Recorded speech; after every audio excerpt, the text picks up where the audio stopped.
Kershaw Decimusi. მომწონს, მაგრამ ერთი დიდი პრობლემა აქვს. მიყვარს როგორც მოდელი და ნერვებს მიშლის როგორც ყოველდღიური მოხმარების ნივთი. თავიდან დავიწყებ. ეს არის მოკლედ ამერიკული კომპანია Kershaw-ს დანა, რომელიც თვით რიკ ჰინდერერმა დააპროექტა. ეს კი ის ადამიანია, რომელმაც თანამედროვე დანებში ისტორიული მოტივები შემოიტანა და ამ მოდელსაც რომაული სახელი დეციმუსი ქვია.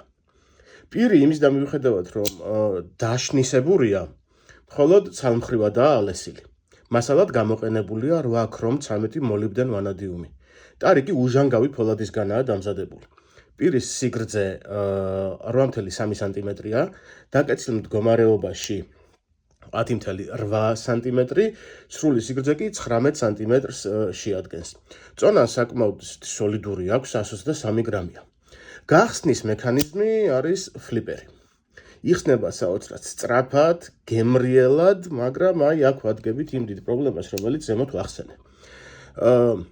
მოკლედ, იმდენად პროპორციულია ორივე მხრიდან ეს დანა, იმდენად ერთნაირი აქვს ორივე გვერდი, რომ უცებ რომ ვიღებ ხელში 10 ცდიდან 4 ჯერ მაინც მეშლება რა და ანუ რაღაც სხვა მხრიდან რო აიღო, ვერ ხსნი. იმიტომ რომ თითი ხვდება რომ რაღაცას უნდა ჩამოედოს, მაგრამ ნუ აი პრობლემატურია გახსნის მომენტი. დამეთანხმებით ალბათ რომ საკმაოდ დისკომფორტია და ამიტომაც ავდექი და დავასვენ ეს დანა და რაღაც ყოველდღიურად აღარ დამაქვს.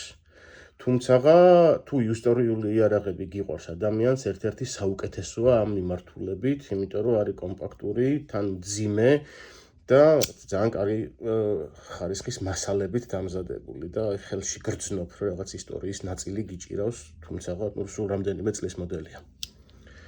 მადლობა, სულ ეს იყო.